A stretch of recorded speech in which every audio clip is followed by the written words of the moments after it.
Good morning, and I'm sorry, in this case, good afternoon, and welcome to the OBX Wave Report for Sunday, January the 8th, 2023. I am Robert Scribbler, your wave reporter here at the OBX Wave Report, where we discuss all things waves, weather, climate, and beach lifestyle. And today in the Outer Banks, it is a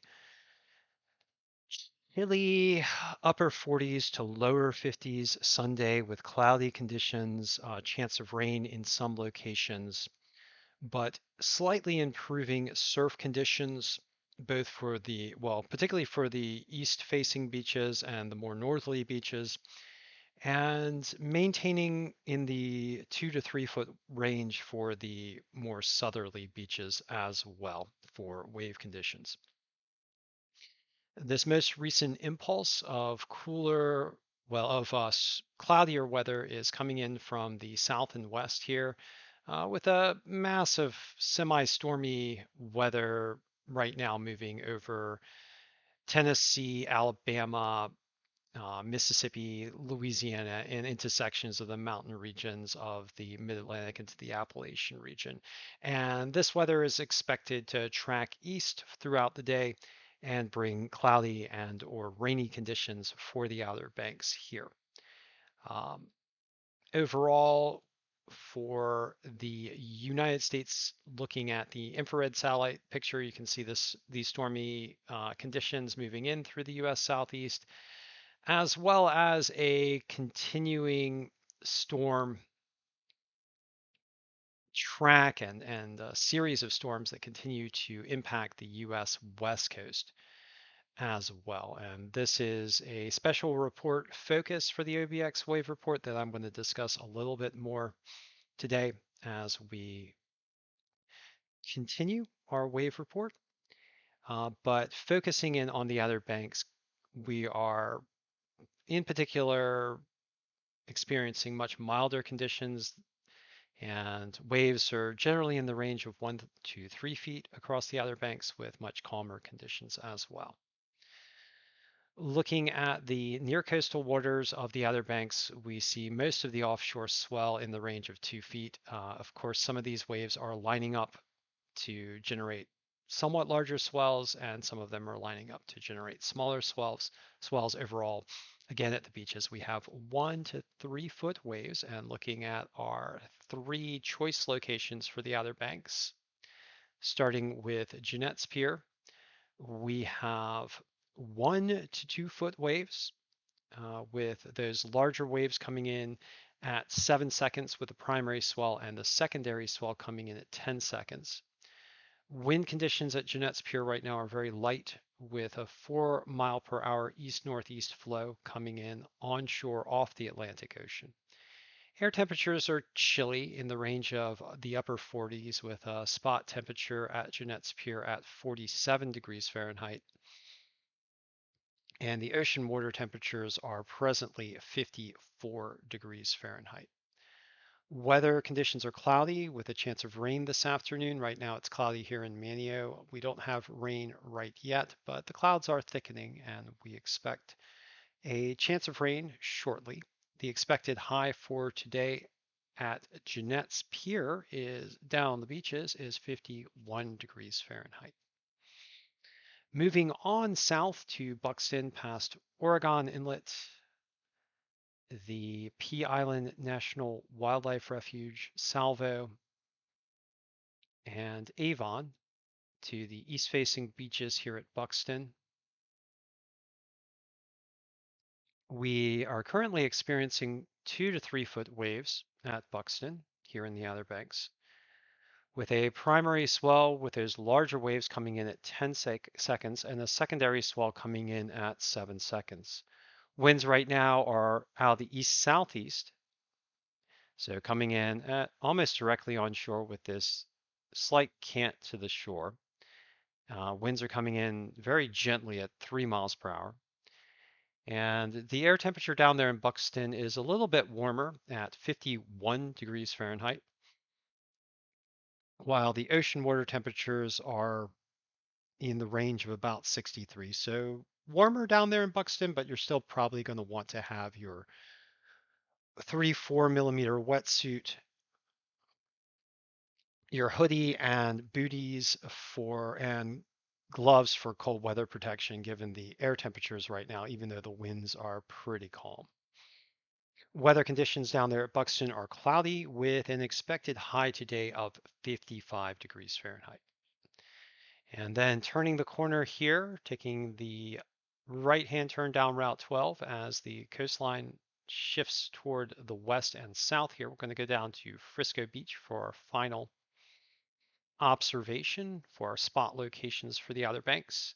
And at present, wave conditions at Frisco are in the range of 2 to 3 feet, with a primary swell coming in at 10 seconds and a secondary swell coming in at 8 seconds. That 10-second primary swell featuring the larger waves in those swells in the range of 2 to 3 feet. Winds are also out of the east-southeast here at Frisco at 3 miles per hour, which is onshore with a bit of a cross-shore component. Air temperatures are in the range of 51 degrees Fahrenheit, and ocean water temperatures are in the range of 63. So basically, similar climate conditions and ocean temperature conditions down there at Frisco. So also please pay attention to your cold weather protection, unless you want to be a part of the Polar Bear Club there. Weather conditions down at Frisco are cloudy with an expected high today of 55 degrees Fahrenheit. Now, moving out to talk about the larger climate picture and weather picture and focus in on some big wave spots for the lower 48 United States and for the North Atlantic. We're going to start out taking a look at the Climate Prediction Center's outlook, 8 to 14 day outlook for the lower 48 in particular to get an idea what temperature conditions and weather conditions are expected to trend toward. And in the 8 to 14 day time period, we're expected to see much warmer than normal to warmer than normal temperatures for the eastern half of the United States. And these are considerably warmer than normal temperatures coming in. The models for the Climate Prediction Center, we'll see if those bear out in the 8 to 14 day time period. Generally, this tends to mean milder and warmer conditions and I guess more pleasant conditions in the wintertime. Although, given that there's a climate component, we also want to look at this, with a bit of a caveat that these warmer than normal temperatures come with a bit of I'd say the opposite of a silver lining. They do throw the weather out of whack sometimes, and we're also looking at the likelihood of above normal precipitation for the U.S. East, not considerably above normal, but just generally above normal precipitation. And with the US West experiencing a series of storms and more of a trough in the jet stream, we're expecting near normal to below normal temperatures with considerably above normal precipitation for Northern California and Oregon. And it's worth noting that the storm track is starting to shift a little bit more to the north, focusing a little bit more on Oregon particularly, but California is particularly Northern California is in the center mass of the influx of storms and moisture coming in. And we are also looking at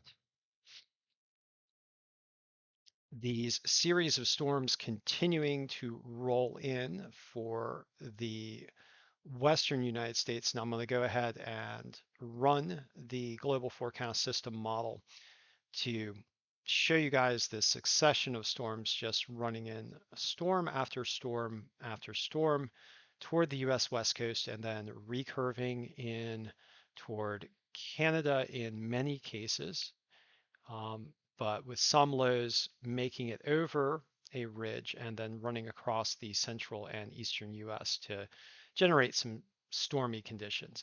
Most of the more powerful storms for the United States for the lower 48 are still coming in from the Pacific and encountering the West Coast. We do have a rather powerful storm system predicted. Hold on, let's pause this.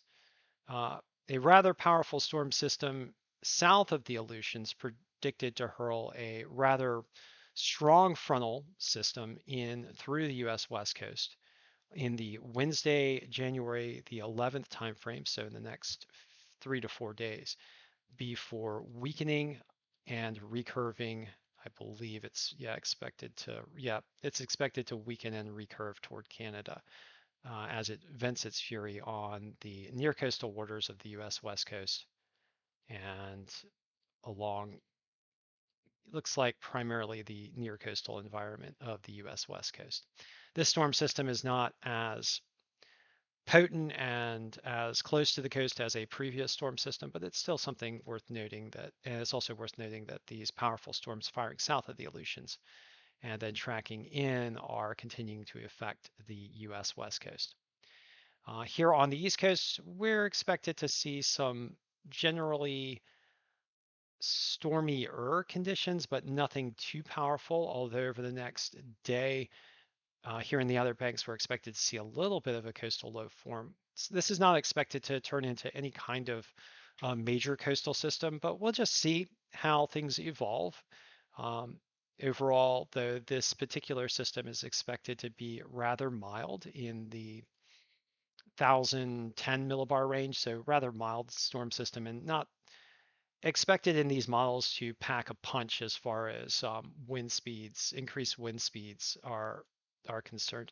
Actually, I'm going to go ahead and look at the Earth null school models just to get an idea of what we're expected to see. We're going to use the wind models and I'm going to throw in some total cloud water to get an idea of where the rainy conditions and where the windy conditions are expected to line up. So I'm just going to go ahead and advance this model. So we can see over the next 6 hours or so, winds starting to come in stronger from the south in the range of, looks like maybe up to, yeah, it looks like 22 miles per hour. So not even in the near gale force range with rains starting to sweep in and then a westerly component to the winds as winds do tend to kick up a little bit with a coastal low starting to form. And then the coastal low just tracks on out to sea with no major nor'easter type event predicted to form for the US East Coast. So generally a very mild type storm event predicted over the next day or so for the Outer Banks, nothing too crazy. And then looking here into the North Atlantic, we still also have a succession of lows running into Ireland and kicking up some heavy surf there and some stormy conditions for Ireland. And I'm going to talk about that a little bit more. Now, let's just go ahead and run these models and watch these storms roll through. I'm going to pick some spots if we see anything like really crazy. And it's just mainly that we're seeing, as far as strongest storms, looks like the North Atlantic and the near Greenland area and out here well off the US West Coast, south of the Aleutians. It's worth noting that at the end of these models, we do tend to see more high pressure start to develop in through Southern California in the mid to late January timeframe, with the storm tracks beginning to focus more on Oregon and then Washington as the storm track shifts north. And if this is the case, it looks like California particularly is going to get a bit of a respite from these ongoing series of storms that we have seen for California over recent weeks. Yesterday in the late term models, we did see some really intense storms develop east of Greenland. And right now, I don't really, let's see. I don't really see the same kind of thing developing in these later model runs, although here right at the tail end, we do have this 963 millibar system just to the south of Greenland. So there may be a tendency for strong storms to start to curve up to the north here east of Greenland. So it's something to keep an eye on. But over the next few days, at least for the UK and Ireland, the storms are primarily aimed at them, and they're expected to see those stormier conditions. I did want to show you specifically some conditions for California. All along the coast now, right now, they're experiencing pretty strong winds, and the near offshore waters looks like a lot of gale force warnings Let's just go on down the coast. Yep. So gale force conditions pretty much ranging the entire coast of California right now, and likely high surf there. It's worth noting that the precipitation events have fallen off, but we still have a few flash flood watches for northern sections and central sections of California. And I do want to go back to the model here and look at some of the significant wave heights just offshore for California. And so looking at the ocean model. So right now, significant wave heights for Northern California in the range of, looks like about 10 to 12 feet. Central California, and this is in the near offshore environment, 11 feet. And then for Southern California, smaller wave heights in the range of, looks like about 3 to 4 feet. So still some stormy conditions for California with some gale force conditions in the near coastal waters, um, and a general succession of storms. I did want to show you, let's see, I believe I have the NOAA QPF. I thought I pulled up the NOAA. Oh, here we go. And I also did want to show you the NOAA QPF for California. This is the precipitation predicted over the next 7 days. And it is still showing large sections of California seeing 3 to maybe upwards of 10 to 15 inches of rain in some hot spots. It is worth noting, though, that these quantitative predictions for rainfall are starting to come down a little bit, even though this is still quite a lot of precipitation predicted for California over the next week or so. We'll have to watch these quantitative prediction forecasts and see if they follow the GFS model predictions. If they do, they'll start to track north, as that storm track is predicted to track north toward Oregon, Washington, and then toward the British Columbia region of Canada, in which case California would tend to start to see a bit of a respite for stormy conditions. All right, so now I know we've hit a lot of various things, but I do want to talk about Ireland in our roundup. And Ireland right now is still experiencing some pretty sick surf conditions with significant wave heights in the near offshore environment ranging around 14 to, looks like 20-ish feet, 21, 22 feet for the southern regions, and in the range of 14 to 15 feet for the northern regions, in association with a powerful series of storms. These wave conditions for Ireland are expected to continue to be pretty intense over the next few days, with waves pumping up again in the January 11th time period, so by midweek, and then continuing on into later as well as we get into Thursday and Friday. These wave conditions are driven by a series of storms. And I'll go ahead and show you the storms right now that are swirling in the North Atlantic and kicking up all that crazy surf. So right now we've got a storm that's been impacting Ireland and the UK now for a few days, kicking up some gale force conditions out here in the North Atlantic, helping to drive those big waves in. And then we've got another storm starting to form out into in the central North Atlantic, which is expected to kick up some extraordinarily strong winds in the 60 mile per hour sustained wind, sustained wind strength here out in the North Atlantic, and then start to roll in toward Ireland again toward the midweek. This with another strong impulse of surf and stormy weather. And then we have another powerful storm system forming behind it with what looks like, let's see here, some near hurricane force winds out here in the central North Atlantic, in the range of, definitely in the range of storm force, at least in the 60 to 70, low 70 mile per hour range, and then tracking on in toward Ireland in the later week time period. So a series of storms continuing to pound Ireland and the UK over the next few days. And this has already produced some pretty significant surf conditions. So as we close the OBX wave report and get into our special reports for hotspots in the North Atlantic and the lower 48, I did want to give a shout out to one of the folks on Twitter here who is tracking some huge waves over there in Ireland.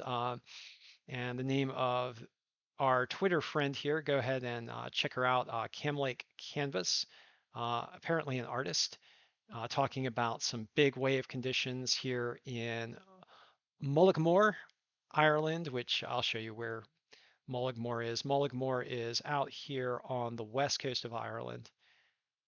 And let's see, I'll just zoom in. So Mullaghmore is in a bit of a bay. So I would expect that Mullaghmore actually would, so I'm just going to zoom way in here so you can see the feature. So Mullaghmore is just right about here, near the apex of this little bay, or this little divot in the Irish coast here. I don't know if you could technically call it a bay, but it's definitely a more sheltered, I would think, area. But apparently the swell's still pumping out there, and our friend over here on Twitter, Camlike, got some great video and pictures of some really big waves over there at Mullaghmore on the Irish coast. So if you want to see some pictures of the extreme surf conditions that we've been reporting on here at the OBX Wave Report for our special report on Ireland, um, go ahead and check out Cam Lake on Twitter. It's Cam Lake Canvas, and check out her cool pictures and descriptions of wave conditions. She was talking about a video capture at Mullaghmore, and I think she said something like, sometimes this is for some people this is ideal weather conditions, even though it's extreme for most of us. Some of those crazy surfers out there. Some of us crazy surfers really like to go out there and brave the big waves. And at Mullaghmore, Cam Lake is capturing some great pictures and videos of surfers, particularly getting towed in by jet skis to some big waves out there on the coast of Ireland.